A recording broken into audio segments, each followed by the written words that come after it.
Daily Vachou, de l'info vachement fraîche livrée chez vous.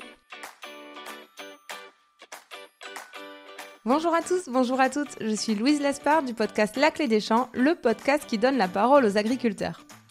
Avec Daily Vachou, je vous propose d'apprendre 5 infos incontournables sur le monde agricole pour que vous deveniez incollables en agriculture.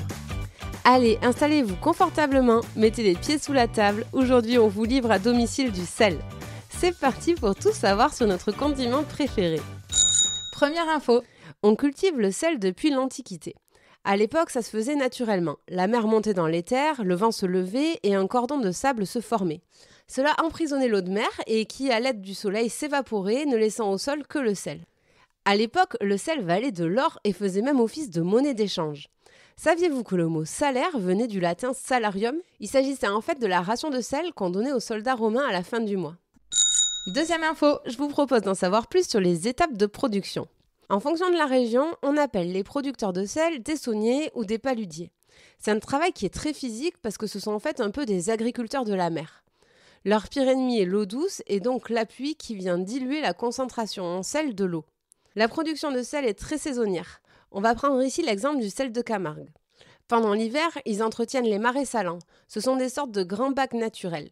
Ils les nettoient pour enlever toutes les impuretés pour avoir ensuite le sel le plus propre.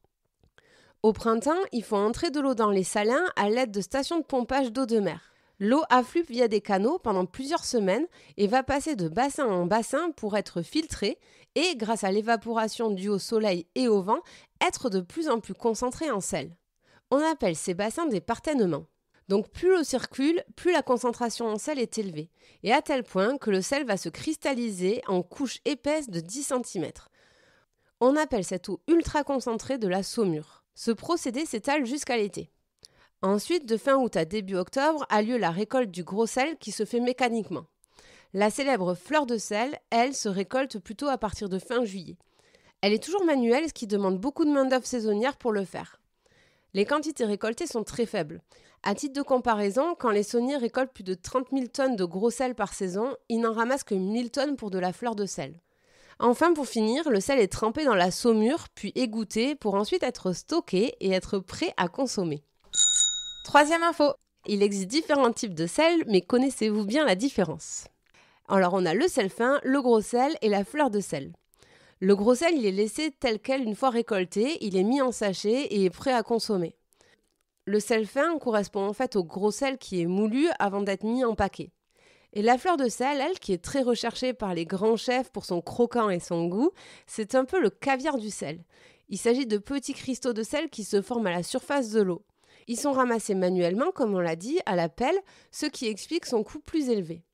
Comme pour le bouchon du vin, vous remarquerez que le couvercle du pot de la fleur de sel est toujours en liège pour ne pas altérer son goût. Quatrième info, Les régions productrices de sel en France. Il en existe en fait 2 principales. On a d'abord la Camargue, dans le sud-est de la France. C'est notamment là où est implanté le célèbre groupe Baleine. Vous savez, c'est les sels bleus qu'on voit partout dans les rayons. Le sel de Camargue est naturellement blanc. La seconde région est le Pays de la Loire, avec son célèbre sel de Guérande. Considéré comme plus haut de gamme, il est produit par de petits producteurs. Il se distingue par sa couleur grise et c'est le seul sel de France à disposer d'un label rouge. Enfin, dernière information, en France, nous consommons en moyenne 3 kg de sel par personne et par an. Un apport en sodium est indispensable à notre bon fonctionnement.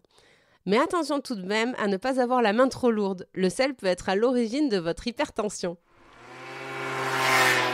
et voilà, vous savez tout. Rendez-vous très bientôt pour un nouveau Daily Vachou, de l'info vachement fraîche livrée chez vous. Mais avant de vous quitter, si vous travaillez de près ou de loin avec les agriculteurs, l'information suivante va vous intéresser. La Clé des Champs propose désormais des formations pour les entreprises et leurs collaborateurs. L'objectif ? Vous permettre de mieux connaître les réalités quotidiennes du métier d'agriculteur et les conditions de production de notre alimentation. Après avoir suivi un module en e-learning dédié à votre filière, vous aurez la chance de partir passer une journée en immersion à la ferme aux côtés d'un agriculteur. Pour plus d'infos et inscriptions, rendez-vous sur www.laclédeschamps-podcast.fr. À très vite!